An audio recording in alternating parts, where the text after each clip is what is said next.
नमस्कार दोस्तों, आज है 21 अक्टूबर और फ्रेंड्स स्पेशल करंट अफेयर में आपका स्वागत है। आज का हमारा पहला क्वेश्चन है, हाथी कॉरिडोर क्या होता है? What is an elephant corridor? तो यह भूमि का वह संकरा गलियारा या रास्ता होता है जो हाथियों को एक वृहद पर्यावास से जोड़ता है। यह जानवरों के आवागमन के लिए एक पाइपलाइन का कार्य करता है। It is the narrow corridor or path of land that connects elephants to a large habitat. It serves as a pipeline for movement of animals. 2005 में 88 हाथी गलियारे चिन्हित किए गए थे, जो आगे बढ़कर 101 हो गए। कई कारणों से ये कॉरिडोर खतरे में है। विकास कार्यों के कारण हाथियों के प्राकृतिक आवास नष्ट हो रहे हैं। कोयला खनन तथा लौह अयस्क का खनन हाथी गलियारों को नुकसान पहुंचाने वाले दो प्रमुख कारक हैं। हाथी कॉरिडोर की आवश्यकता ही आखिर क्यों पड़ी? तो हाथियों को चरने के लिए एक मैदान की आवश्यकता होती है, किंतु अधिकांश रिजर्व इस आवश्यकता की पूर्ति नहीं कर पाते। यही कारण है कि हाथी अपने आवास से बाहर निकल जाते हैं, जिससे मनुष्य के साथ हाथियों का संघर्ष बढ़ जाता है। प्रोजेक्ट एलिफेंट की शुरुआत कब की गई थी? When was project elephant launched? तो प्रोजेक्ट एलिफेंट एक केंद्र प्रायोजित योजना है और इसे फरवरी 1992 में हाथियों के आवास एवं गलियारे की सुरक्षा के लिए लॉन्च किया गया था। Project elephant is an centrally sponsored scheme and was launched in February 1992 to protect elephant habitats and corridors. भारतीय संविधान का अनुच्छेद 51A जी और 51A जी में कहा गया है कि भारत के प्रत्येक नागरिक का कर्तव्य होगा कि वह वनों, झीलों, नदियों और अन्य जीवन सहित प्राकृतिक पर्यावरण की रक्षा और सुधार कार्य करेगा तथा जीवित प्राणियों के प्रति दया का भाव रखेगा। ISA क्या है? What is an ISA? तो ISA is an initiative launched by the Prime Minister of India and the President of France during the COP21 held on 30 November 2015 in Paris, France. ISA Bharat के प्रधानमंत्री और France के राष्ट्रपति द्वारा 30 नवंबर 2015 को France की राजधानी में पेरिस में आयोजित COP21 के दौरान शुरू की गई पहल है। ISA का उद्देश्य ISA सदस्य देशों में सौर ऊर्जा को बढ़ावा देने के लिए प्रमुख चुनौतियों के साथ मिलकर समाधान निकालना है। इसका उद्देश्य वित्तीय लागत एवं प्रौद्योगिकी लागत को कम करने के लिए आवश्यक संयुक्त प्रयास करना है। बड़े पैमाने पर सौर ऊर्जा उत्पादन के लिए आवश्यक निवेश जुटाना तथा भविष्य की प्रौद्योगिकी के लिए उचित मार्ग तैयार करना है। वर्तमान में ISA उन परिस्थितियों एवं योजनाओं के सुचारू क्रियान्वयन की स्थिति में है जिनके द्वारा सौर ऊर्जा में बड़े पैमाने पर निवेश करना संभव है तथा जिनके द्वारा सौर ऊर्जा के अनुप्रयोगों में आसानी हो। ISA को 2030 तक सतत विकास लक्ष्यों को हासिल करने और जलवायु परिवर्तन पर पेरिस समझौते के उद्देश्यों को प्राप्त करने की दिशा में कार्य करने वाला एक प्रमुख संगठन माना जाता है। संयुक्त राष्ट्र मानवाधिकार परिषद की स्थापना कब की गई थी? When was the United Nations Human Rights Council established? तो UNHRC was established in the year 2006, headquartered in Geneva, Switzerland. UNHRC की स्थापना 2006 में हुई थी, जिसका मुख्यालय जिनेवा, स्विट्जरलैंड में स्थित है। सदस्यों का चुनाव 3 वर्षों की अवधि के लिए किया जाता है, जिसमें अधिकतम 2 कार्यकाल लगातार हो सकते हैं। इसका उद्देश्य दुनिया भर में मानवाधिकारों का प्रचार करना और उनकी रक्षा करना, साथ ही कथित मानवाधिकारों के उल्लंघन की जांच करना है। इसकी विशेषताएं UNHRC में 5 समूहों से अक्षेत्रीय समूह के आधार पर 3 वर्ष के लिए 47 सदस्य चुने गए।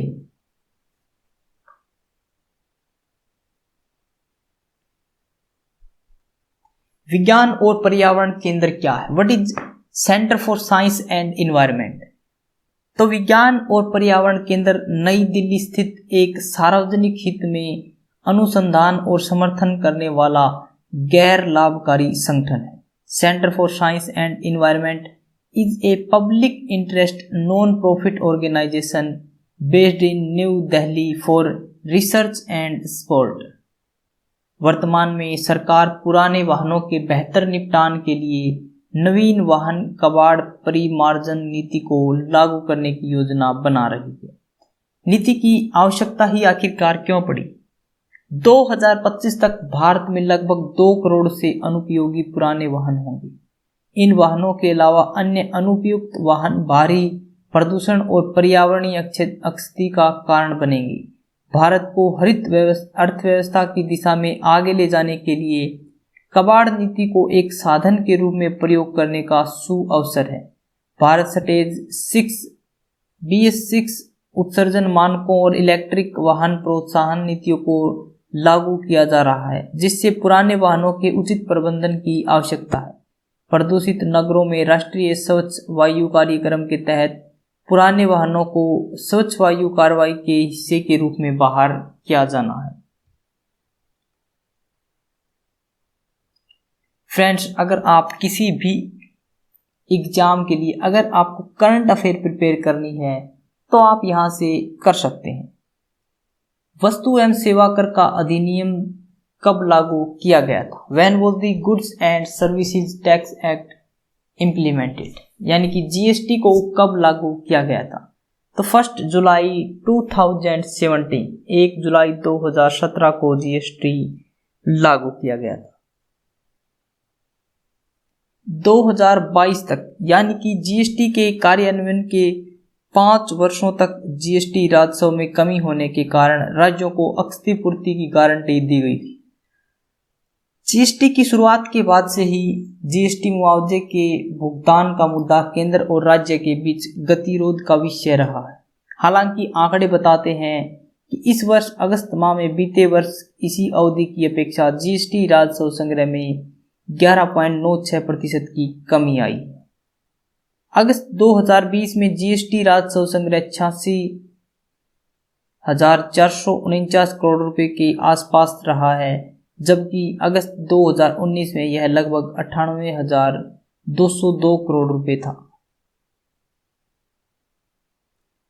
विश्व खाद्य दिवस कब मनाया जाता है? When is world food day celebrated? तो 16 अक्टूबर 16 अक्टूबर को विश्व खाद्य दिवस मनाया जाता है। इसकी थीम है 2020 के लिए विश्व खाद्य दिवस की theme grow nourish sustain together. Grow nourish sustain together है।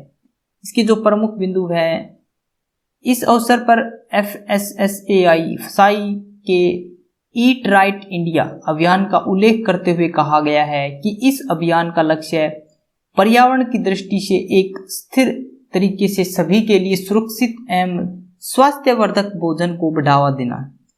यह सभी नागरिकों को सुरक्षित और पौष्टिक भोजन प्रदान करने के अधिकार का एक हिस्सा है। इससे खाद्य सुरक्षा पारिस्थितिकी तंत्र में सुधार होगा।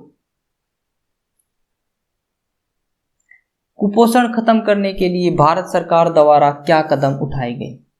What steps have been taken by the government of India to end malnutrition?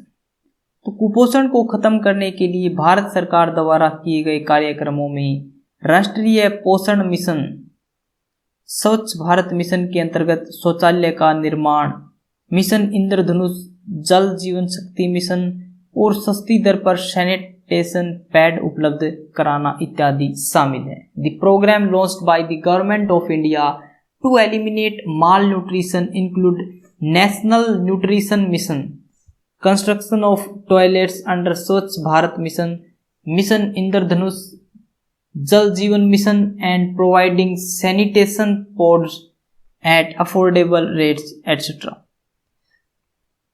Bharat में कुपोषण की समस्या।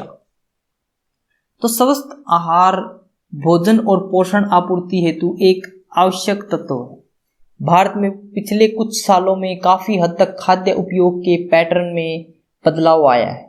जहां पहले खाद्य उपभोग में विविधता के लिए पारंपरिक अनाज, ज्वार, जौ, बाजरा आदि उपयोग में लाया जाता था, वही वर्तमान में इनका उपयोग कम हो गया है। पारंपरिक अनाज, फल और अन्य सब्जियों के उत्पादन में कमी के कारण इनकी खपत भी कम हुई है, जिससे खाद्य और पोषण सुरक्षा प्रभावित हुए हैं। आज़ादी के बाद से खाद्यान्न उत्पादन में 5 गुना बढ़ोतरी हुई है, लेकिन कुपोषण का मुद्दा अभी भी चुनौती बना हुआ है। हर घर जल का लक्ष्य प्राप्त करने वाला राज्य कौन सा बन गया है? Which state has become the target to achieve Har Ghar Jal? तो गोवा हर घर जल का लक्ष्य प्राप्त करने वाला पहला राज्य बन गया है।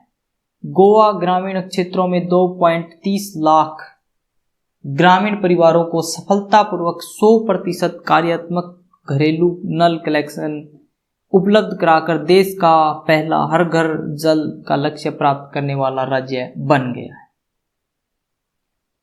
अच्छे के साथ अच्छे बने, बुरे के साथ बुरा नहीं, क्योंकि हीरे को हीरे से तराशा तो जा सकता है, पर कीचड़ से साफ कीचड़ को नहीं किया जा सकता। काफी लोग कहते हैं कि जैसा वह हमारे साथ करता है हम भी उसके साथ वैसा ही करें, तो यह गलत है। अगर अच्छे के साथ आप अच्छे बनेंगे तो अच्छा है, लेकिन अगर आप बुरे के साथ बुरे बनेंगे तो वह गलत है, क्योंकि हीरे को हीरे से तराशा जा सकता है, पर कीचड़ से कीचड़ साफ नहीं किया जा सकता। फ्रेंड्स, अगर आपको वीडियो अच्छी लगी तो इसे लाइक करें, शेयर करें और हमारे चैनल को सब्सक्राइब करें ताकि आपको नोटिफिकेशन मिलता रहे।